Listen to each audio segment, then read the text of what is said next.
Loneliness is not about being alone. And the moment you understand that distinction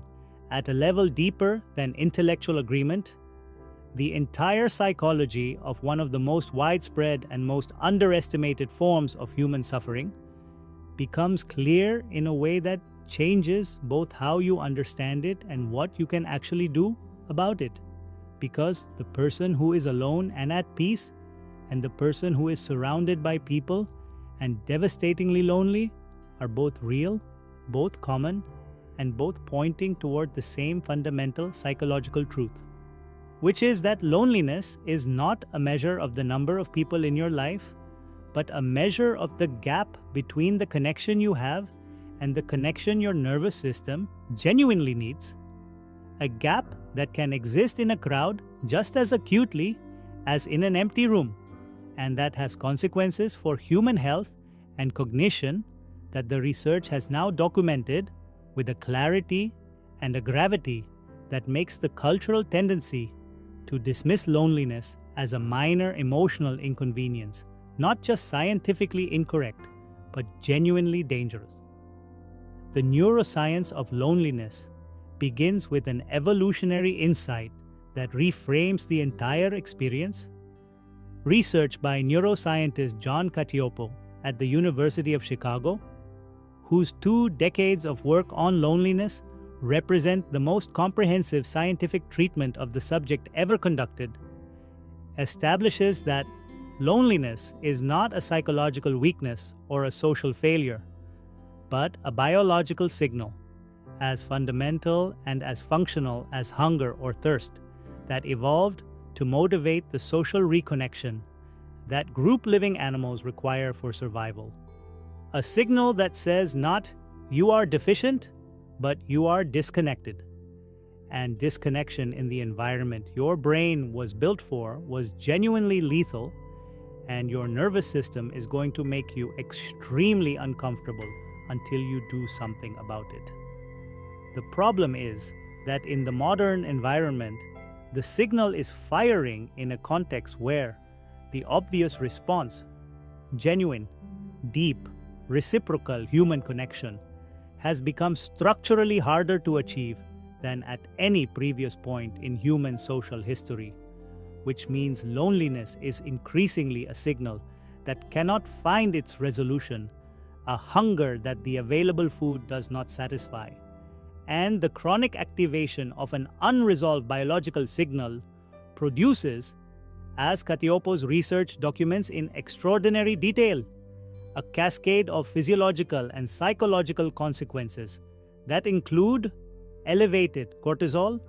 disrupted sleep, impaired immune function, accelerated cognitive decline, and a mortality risk that meta-analyses have found to be equivalent to smoking 15 cigarettes a day, which means loneliness is not a feeling to be managed. It is a health condition to be taken as seriously as any other chronic physiological stressor of equivalent severity. Now, let's examine the specific psychological mechanism that makes loneliness so self-perpetuating, so resistant to the obvious solution of simply seeking more connection. Because this is where the research reveals something that is simultaneously heartbreaking and immediately practically important, which is that chronic loneliness changes the brain in ways that make the very connection it needs feel more threatening rather than more appealing. Cacioppo's research identifies a phenomenon called hypervigilance to social threat, the specific cognitive bias that loneliness installs in the social processing system, causing the lonely brain to scan social environments with elevated sensitivity to signs of rejection, exclusion, and unreliability, to interpret ambiguous social signals as negative more readily than the non-lonely brain, and to experience the vulnerability required for genuine connection as neurologically more dangerous than the continued pain of isolation. This is the loneliness trap, the brain trying to protect itself from the pain of further social disappointment, develops the specific cognitive pattern that makes genuine social connection less likely,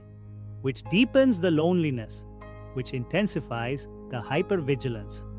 which makes connection less likely still and breaking. This loop requires not just the social opportunity, but the specific psychological intervention of recognizing the hypervigilance bias when it activates, of distinguishing between the brain's threat-inflated reading of social situations and the actual social reality, and of making the specific, courageous, neurologically counter-instinctive choice to extend connection anyway. Not because it doesn't feel risky, but because the research is unambiguous that the risk of genuine connection is always, in every documented case, smaller than the cost of its continued absence, and that the nervous system that finally receives the genuine human contact it has been signaling for does not just feel better, it heals measurably, structurally,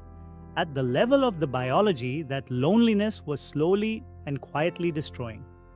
Subscribe for more mind secrets.